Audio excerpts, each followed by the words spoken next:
Hi, welcome to Calmer, where we exist between the spaces to have conversations, laughter, and even questions. My name is Joey, and today we are back at it again with Rachel and Sabrina. We're so good to have you back with us in the studio today. Thank you. Thank you. And so today we are talking about a topic that is quite dear to my heart.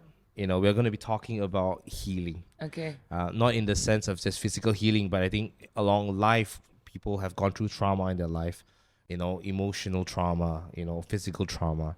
And so sometimes people like to think that healing is a linear graph. Right. Like you start from point A, across the time you will get healing after X amount of years, so you do this and do that. But I think the reality is very far from it. Right?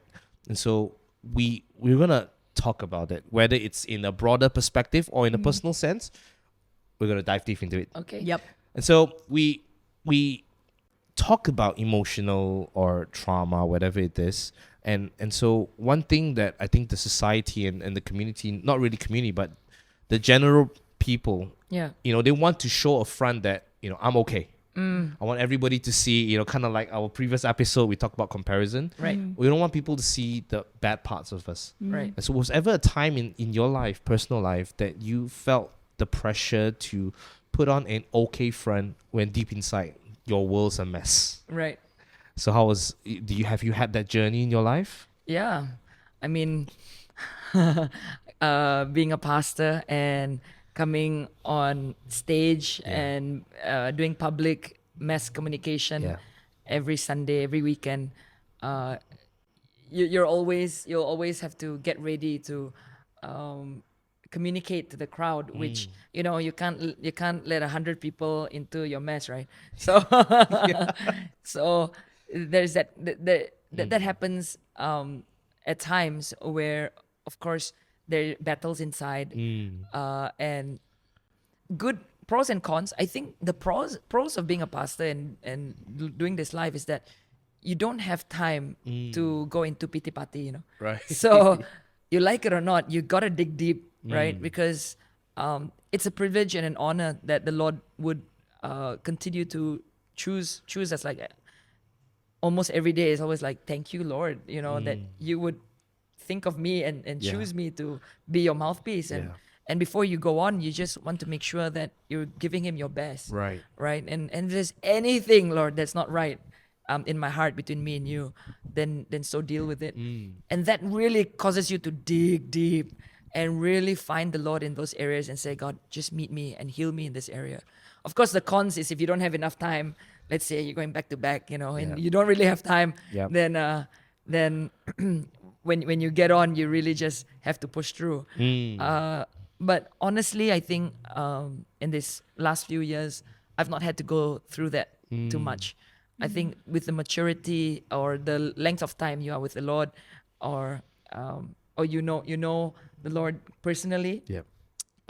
it's faster. Yeah. You don't have to lock in 1 hour to be healed or to Right. go through that kind of process. But just 10 minutes, with him and just allowing him to flush out some things. So that's my thing. But I'm a pastor, right? So meditation. Some people use Yeah. the word meditation. Breathing skills. Yeah. Taking time to breathe. It will really get you to dig deep. Right. Yeah. Right. Yeah, I think it's something that every one of us go through. Yeah. For me personally, I mean, being the eldest in my family, being a leader in a lot of fields, growing up, Yeah. Right. it's been something that because people depend on you, people are looking to you, right, Yeah. for help, for solution, for advice, for counsel. So having to suppress, Right. your weaknesses or your struggles, your challenges, and look like I've got everything together, was something that I had to learn to let go, and to also come to find that it's not actually healthy for me as a person. So definitely, I think it's something that every one of us go through, whether we are more a feeler or we're more logical. It's something that we all struggle with. I think we're still finding, how do we go into this fullness of being healed from, pain and wounds and trauma. Right. And so you talked about putting it down, right? You're not holding on to that. How was that journey for you out? So for me, so I'm not naturally a feeler, in terms of emotions and so I'm more a suppressor. Yeah, I'm an internal processor. Yeah, so I'm not like, oh, I need to vomit everything out, Yeah, yeah. verbal diarrhea. I'm not that kind. So I'm a very much internal processor. I deal a lot of things internally. Right. So because of that, then I realized, oh, actually it's not very good because I'm not having someone to bounce off. It's just all within myself. Right. And I recently found out that I've got high blood pressure. And so I realized, gosh, I've been suppressing and really just, suffocating on the inside. I didn't even know it, that it affected my breathing, and Right. the abnormal way of breathing became my normal way of breathing because I thought it's normal. And I would take really deep breaths sometimes, because it's so tight in my chest. Right. But to me, living like that for a long time, it became normal. It became a norm, right? Until I realized it's not. Right. It's not. And that was actually what started my healing journey in terms of not keeping everything inside and looking like I'm okay on the outside, and that it's okay to feel, it's okay to just let things out. Right. Well, to be very honest, I've only embarked on this journey in the last few years. So I am still learning to be more expressive. I'm still Right. learning to, be okay to cry, and to be vulnerable in that sense, But what started was really because of my health, Right. physical health, that led to it being opened up to emotional Right. hurts and wounds, in me, this allowing myself to feel. Right. Yeah. Two very different views of things. But both are on this journey of healing and Yes. getting better. Yes. And so, we talked about having to communicate. Some it's to go to the Lord, some is meditation. And so I think there's a very fine line when we talk about this journey of working through our hurts. When is it self-pity and when is it self-compassion? Because I think it's sometimes very gray. Blurred. Yeah. Yeah, right. Some people, like they're taking pity on themselves, but it's not what is healthy. Self-compassion is different from self-pity. Yep. So how would you then help people to identify which is which? Maybe you can tell, in your definition, because we may throw the same words, but it may mean different Right. things to different people. What is self-compassion to you? Self-compassion to me, I think self-compassion is understanding that in this journey of healing, it's okay to sometimes not be okay. It's okay to have hurts. It's okay Yeah. to be weak. I think that definition for me, a good question, really good question to bounce off, because I struggled with self-pity for many years. I struggled with having to deal with certain hurts that I had when I was a child, growing up. Nothing against my parents. My parents were great people, but I think how they were parents, because they are first-time parents. Nobody gets a Yeah. do-over. Yep. And Absolutely. of course, how they learn to be parents, Yeah. what they learn from their parents as well. Yeah. And so for me, when I was growing up, it was a struggle for me to articulate my feelings. I'm a feeler. Okay. I feel a lot of things. Like Rachel. Yeah. But because I was the firstborn and because I was a boy, I remember there was a point where, I was all out in my feelings. Yeah. And an adult told me that, you cannot cry. Right. Right. Right? You can only cry at somebody's funeral. Right. And so that hit me so hard, because then I have big emotions, nowhere to let out. Right. Because I am viewed as a guy, the firstborn. You carry your father's name, and that was put upon me. And so for many years, I struggled with this term. When is it self-pity and when is it self-compassion? When is it okay to say, you know what, I struggle with this, and I'm on this journey of healing. And the other side is I'm throwing a pity party for myself. It's because you're like that, you've gone through that trauma, that's why you're like that. Yep. And so it's not helpful, right? So maybe that, Okay. giving Understand. Yeah. that context. Yeah. Yeah. Yeah, I think for me, self-pity leads to victimization. Right. Self-compassion leads to victory. Wow. Right? Self-pity leads you to think, oh, it's because of this, because of that. And then you victimize yourself. Right. Yeah. Then it becomes a vicious cycle. You find yourself to always be falling into this same cycle of throwing a pity party, Right. and you never grow. You actually never pick yourself up and do something about your situation Yeah. Right. or your circumstance or your life, right? But for me, self-compassion, the okay to not be okay part, it's not so much I'm victimizing myself. But instead I'm giving time or the Right. process of time for me to be healed. So I'm not suppressing my wound. I recognize my wound, but I'm not staying there. I want it to be healed. Then that embarks me on a journey towards healing, which is Right. towards victory, right? Progress, and there's growth in that. Wow. So I think that's for me. Yeah. So we run a women's drug rehab center Right. back in Miri, and one of the things that I always tell the ladies is that don't focus on what was done to you, because many of them have been molested, raped, abandoned as Right. children and things like that. But what is done for you Right. through Jesus Right. is much more important. And what is, because you can stick on what was done to you and compare yourself. Well, you didn't grow up like me. Like Right. you had both your parents around. Right. I grew up in single parent, or I didn't have any parents. I was molested. I was and so when the focus so much about what has been done to me, that's self pity. Right. But what has been done for me is that I can move on from this place. Wow. And what was made for evil can now Wow. turn around for good. Wow.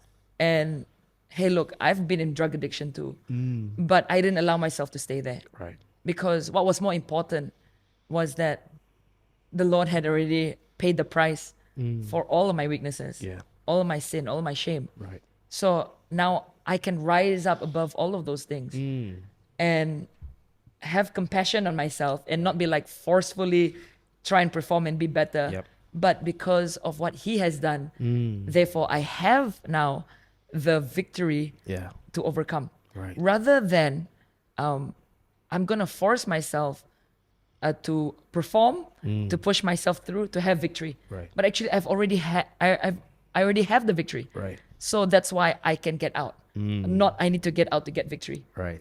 So that's the compassion part, where I have to realize my strength doesn't come from myself. Yeah. My strength comes from the Lord, who had already given me victory. And therefore I can have compassion on myself. Yeah. I can rest. Yeah. I can chill. I can be okay with not having done a great sermon, preached well, for example, right? But I can be okay with the fact that God is He's still proud of me. Yeah. Yeah. And now I can continue to be better. Wow. I think two very different views, but same. And so I think it's important for us to know that it's a journey, and we're all Yep. embarking on this. Take as much time as we need to get better. So I want to ask this question. So you work with people who are a drug rehab center, right? So I think one thing that is important for us, and the question that I had was that how do we then help people on this journey of healing without the need to feel to fix them? I think a lot of times when we journey with people, when we're walking with them, we are like, okay, I want to give you solution, right? Yep. You do this, you do that, and I think you'll get better. Right. So how do we withhold that need to, I want to fix you? Yeah. Because nobody likes the feeling of somebody wanting to fix them. Yeah. Right? Nobody likes the feeling of feeling broken. Yep. Nobody wants that. Yep. And so how do you do that? Well, again, because we're pastors and Christians, I think on the spiritual side, that was something that I had to learn myself, because I'm a solution fixer, right? When people come to me for counsel, I'm very quick to like, okay, this is what you need to do, so solutions and all that. But I once heard a pastor from the United States share a dream that he had, which really impacted me. And he said in his dream, he actually dreamt of all kinds of people coming to his church. Right. They were shooting up drugs in his church and, arguing, shouting at one another, swearing and all these things. And he said, I did what any good pastor would do, He said he went up on his pulpit, his stage, and he shouted to the people in his church. He said, if you will not honor the house of God, then leave, Wow. And in that dream, God said to him, Robbie, why would you chase away the people that you have prayed for me to send in? And he said, I didn't pray for these people. And the Lord said to him, didn't you pray for the lost, the broken? And these are the people that I'm sending into your church. Now, let's keep it simple. So in the dream, God said to Pastor Robbie, let's keep it simple. You love them and you let me change them. Right. And truly, people, was it John Maxwell, the leadership guru, who said, people don't care how much you know until they know how much you care. Yeah. And I think that's what people are looking for. Not so much a solution fixer, but people who will love them, people who would embrace them, even in their weaknesses, people who would listen. Yeah. And that's something that I think I had to Yeah. learn as a leader myself, Yeah. whether in the Christian field or not, in the marketplace, even. It's something that I had to learn, just to listen, because sometimes that's all they need. Yeah. Not someone to speak, but Yeah. someone to just listen and care and show some love and concern. Yeah. Yeah. Yeah. There's a scripture that I hold on to. The Lord is close to the brokenhearted. And, just because someone is broken doesn't mean God is far away. In fact, it's the opposite. Right. God is close and nearby. If you come to the Women's Drug Rehabilitation Center, you would immediately sense the presence of God in that house the moment you step in. Right. Because it's so many broken girls there. Yeah. And they've gone through the worst of the worst kind of situations in life you never imagine. Yeah. And the presence of the Lord is so strong because He is close to the brokenhearted. Yeah. I think if I understand this, then maybe being broken or going through tough times in life, it's not so much a solution that needs to happen yet. Yes, of course, there are issues that led us there. So there are things that needs to be set in order, such as what are our priorities set upon. Of course, those are practical things. But actually, what if it was an invitation to get closer to God? Okay. And if somebody is going through a tough time, the way I see it is like, well, congratulations. The Lord wants to get close to you. That's how I see it these Yeah. days. And I don't look at it as like, oh, we have to quickly find a solution for you because Right. something is broken. Right. So it needs to be fixed. Right. Yes, but that is besides the fact that this is an invitation. Right. How lucky are you Wow. that He would take time for you to just draw you close to Him, because we've done things in our own strength. We've Yeah. tried to live our life in our own strength. Yeah. We try to do things in our own strength. And so many times when our life crashes, it's kind of like, okay, are you ready now to get close to me and really see where the power comes from, where true healing comes from? So sitting with someone is actually also an invitation for me to then carry the heart of the Lord, Yeah. to carry the heart of Jesus with somebody and say, I hope this friendship or this company is enough just to sit with you, to be close to you. Right. I think that's probably both our testimonies as well. Yes. At our most broken of times, that God invited us to the nearness of who He is, and that's why we have our journeys as Christians, and we became pastors because of our broken state, Yeah. and our brokenness is what causes God to draw us in. Yeah. Yeah.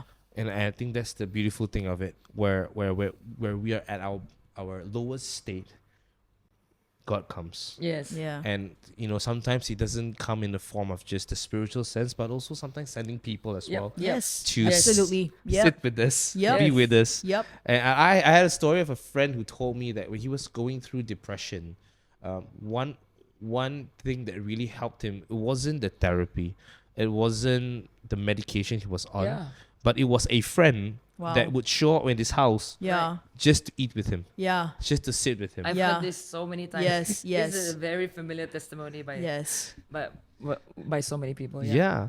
And I think the beauty of it is that we don't have to be at the highest level to sit with somebody. Nope. And it's understanding that we're all on this journey. Sometimes people are going through tougher times than us, then we sit with them. Sometimes when we are going through tough times, people sit with us. Yep. And I think that's what we want to build in the community, not just within the church, Yeah. but also outside as well. Yes. And I think when people can understand that, we're there to sit with somebody, not to try to fix them, Yes. but to just be with them. The Yeah. being is better than the fixing. Exactly. Yeah. And we are so conditioned. I think it's also culturally, right? Yes. We're conditioned to say, to downplay everything. Yeah. Right? Oh, somebody has worse things than me. Somebody has Yeah. it worse than me. Yeah. Right? And so how do we have this conversation, this real conversation to say, hey, don't compare yourself to other people. Right? What you're going through is tough as well. Because I think we are, like I said, we're conditioned to think somebody's worse than us. But the fact is that a hurt is a hurt, a pain is a pain. Yes. And so how would you imagine if I was that person, right? How would you go about this conversation? The expert. Come on. Wow. You know, healing is not linear. Yeah. Yeah. And we revisit our traumas more than once, Yep. even though we've been healed. Right. Yep. And then we go back. I had this vision just recently where I saw a grave and I saw it was dug out. And I was just like, God, what does this mean? And he goes, people have been going back to their past traumas, their past sin, their Wow. past issues and trying to redig it again. And then the next image was that he gave me seeds in my hand. And he said, these are flower seeds. Now start planting it over the grave. Wow. And he goes, tell the people whenever they go back to the grave now, remember that there's flowers on this graveyard now. Wow. And I felt like that just brought so much healing Right. to a lot of the things that I wanted to say, but I didn't know how to, and it's like, remember what the Lord has done. It's so important Yeah. that we have to remember, because sometimes it's easy to remember the bad stuff. Yeah. And it just overwhelms because of the pain that was attached to it. Yeah. But hey, the healing was real too. Yeah. Will you remember the healing? Right. Do you remember how that person sat with you? Do you remember how I moved the whole world so you could be in this room to receive that healing? Yeah. Do you remember Right. there are actually flowers now on this funeral bed than Wow. there is your skeletons? Yeah. And I'd like to just make this known that it is normal to go back to revisit your past. It's part of human nature lah. Yeah. Okay, unless you kena zap or something and then rewire your brain, but it's just human nature. Right. And that is why the grace of God is so important in our healing, because it is only by His grace Yeah. that we are reminded that through it's very Christian lah, but only because of the blood, right? Right. Of the Lord, of Jesus, is what helped us overcome all those stuff, Right. right? And so I've done a lot of bad things, man. Seriously, like before I became a Christian, before 2009, like, oh man, it's so shameful. Right. Like a lot of shameful things. And if I go back there and revisit those things, it really haunt me, Yeah. right? But I also remember the times when He healed me, Right. right? I also remember the times that He moved everything around just so that He would help me overcome my things. And so it's okay to revisit, but don't forget to revisit with the grace and the mercies of God, that it is there where you find, what was made for evil actually turned around for good. Wow. Yeah. I think that's, if you could imagine that view of standing over what was that, now having flowers over it. Yeah. Grave to gardens. Yeah, I think it's a beautiful picture. Yes. Right? If we could see in that perspective, Yes. wow, I think life would be very different. Yep. Life will be very, very different. And I think we are almost done with time today. And so thank you so much, Rachel and Sabrina. We really appreciate you being here with us today, Thank you. having this conversation. And again, for our viewers, we want to let you know it's okay to go on this journey. Yeah. And if you are struggling, we Yep. want you to reach out to somebody. Yes. Speak to somebody. Don't suffer alone. This journey is not meant for just you alone. It's for people to also come alongside and see you victorious. That's good. So that's all for this episode today. Thank you so much.